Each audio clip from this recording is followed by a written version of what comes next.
Okay, so here we're going to talk about the Taylor series and McLauren series, and then we'll talk about some couple of other items. First of all, what is a Taylor series? Let me define a Taylor series for you. Let f be a function with derivatives of all orders, so in other words, all the derivatives exist throughout some interval containing a as an interior point. Then the Taylor series generated by the function at x equal a would be given by this.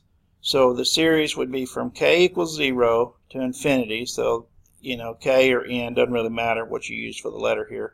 But k equals 0 to infinity. F of k here. Now f, that's the derivative. So it's the kth derivative of f, evaluated at a, all over k factorial times x minus a to the k power. So, if k is 0, then the 0th derivative of f would just be the function f, so f of a. X minus a to the 0 power would just be 1, and then 0 factorial would be 1, so this would just be f of a. And then if k is 1, you'd have the first derivative, evaluated a, and then x minus a to the first power, and then divided by 1 factorial, which would be 1, so there wouldn't be a denominator here. Okay, and then if k is 2, you would have the second derivative evaluated a, and then times x minus a to the second power all over 2 factorial, and so forth. And then this would be the nth term. Now, the McLauren series would actually be the Taylor series where a is 0. So this should say a here, not x. So it's where a is 0, and so that should be 0 right there. All right, so the McLauren series is just a specialized Taylor series. So the McLauren series would actually start k equals 0 to infinity, f of k evaluated at 0 all over k factorial. So if k is 1, it would just be the function evaluated at 0 divided by 0 factorial, and then times x to the 0, which of course would be 1. And then if k is 1, you'd get the first derivative, evaluated at 0, and then times x to the first power, which would be x, and then divided by 1 factorial, which would just give me 1 in the denominator. And then if k is 2, you'd have the second derivative, evaluated at 0, times x squared all over 2 factorial, and so on. And the nth term, this would be the nth term of it. Now, some commonly used McLauren series that are represented, these are actually their power series representation.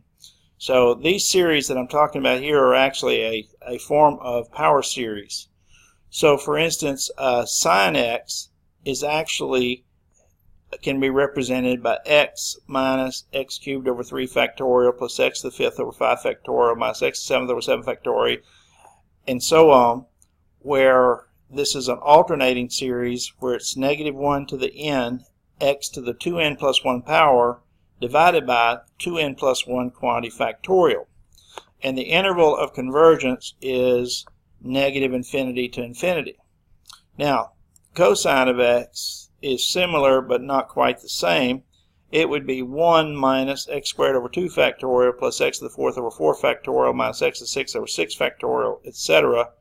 So it would be -1 to the n, so it's an alternating series, but it would be x to the 2n over the 2n quantity factorial, and it has the same interval of convergence.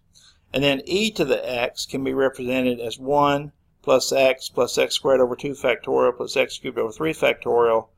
So it's just the series of the terms x to the n over n factorial, and it converges from -infinity to infinity. And then these two we saw in the previous examples.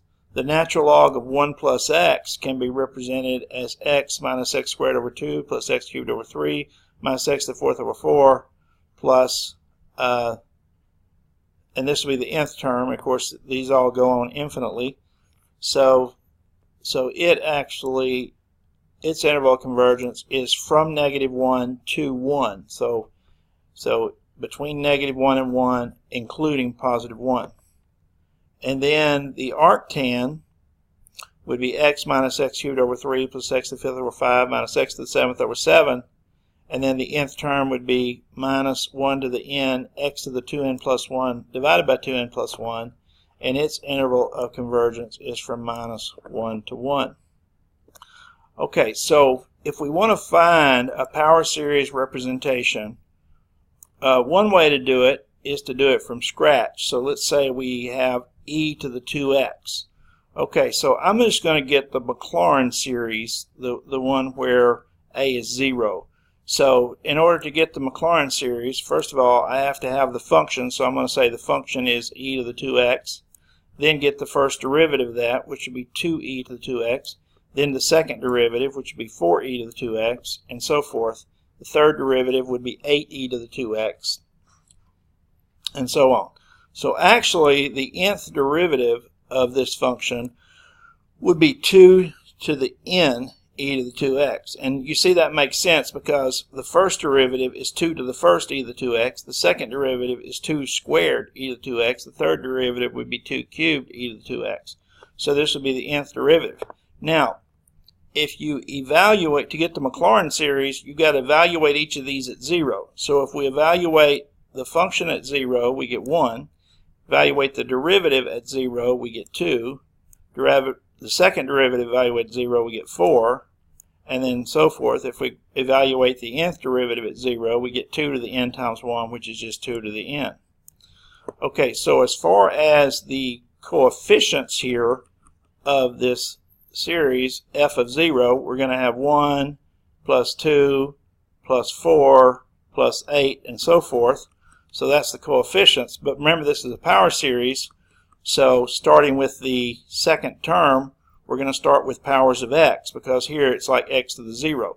So here we'll have x, here we'll have x squared. So I put the coefficient, so this would be 1 times x to the 0, then I have 2 times x to the first, then 4 times x squared, then 8 times x cubed, and so forth. And then the nth term would be 2 to the n times x to the n.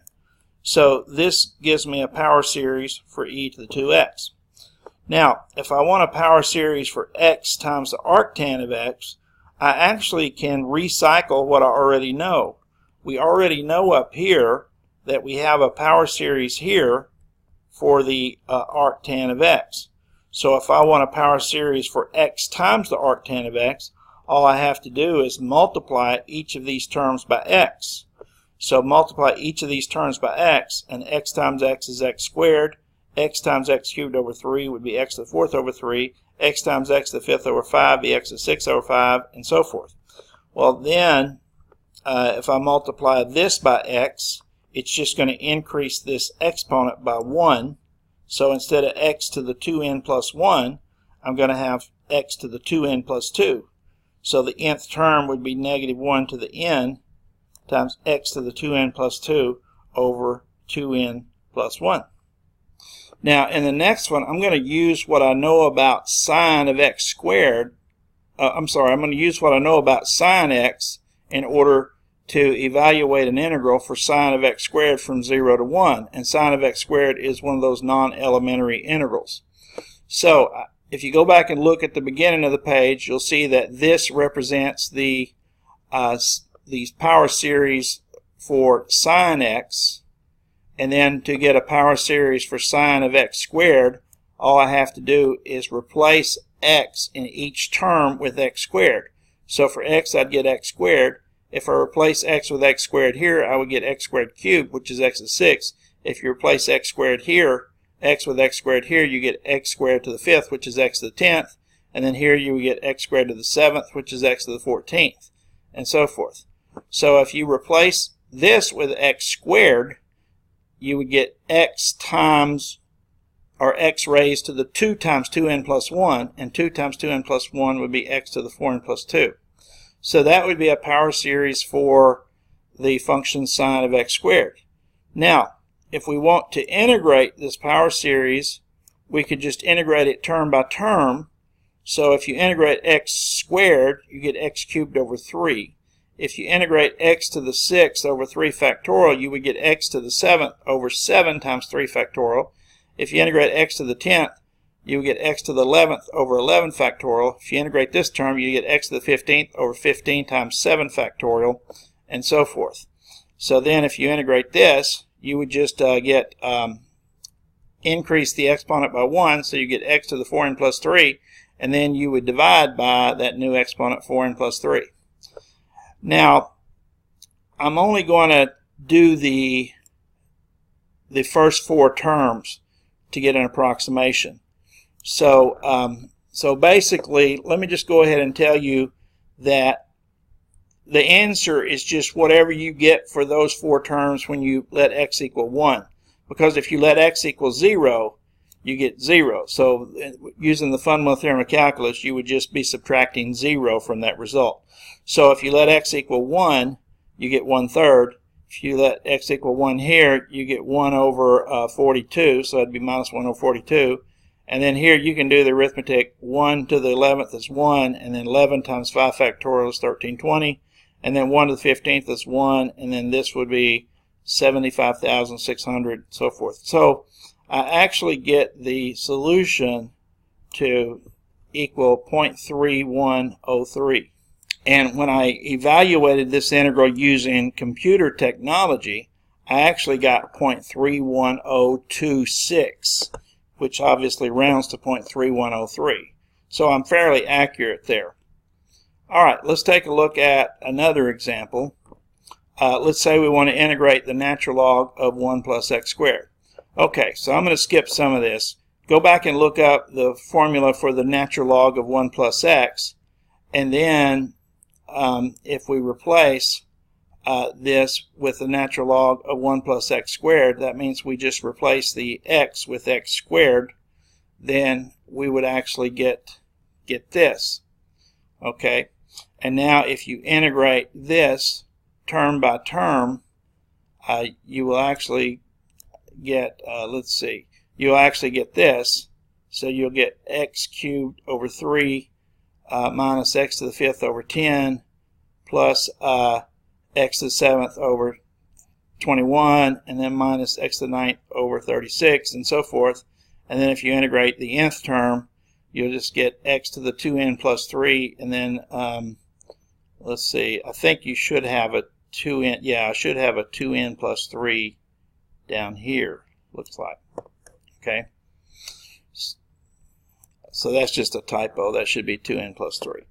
All right, and then the third one here, if you want to do the integral, if you want to, this is a derivative of arctan. By the way, that was an indefinite integral, so there wasn't anything to evaluate at the end. Okay, so here we have the derivative of arctan of 2x. So we know the arctan of x can be represented by this series. So if you go into all the terms in this series and replace x with 2x, you'll actually get this series. And then, so to get the derivative arctan of 2x, you can take the derivative of each of these terms. And then when you take the derivative of each of these terms, you should get what I have here. So if you take the derivative of 2x, you're going to get 2.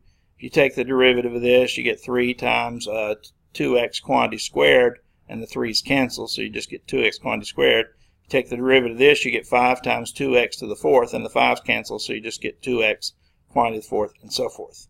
And so you can see here that we can actually represent functions using these power series, and then we can either integrate these series or differentiate these series to get a series that represents either the integral of the function or the derivative of the function. Now in the next video, I'm actually going to continue this section, but I'll start with a particular type of power series called the binomial series.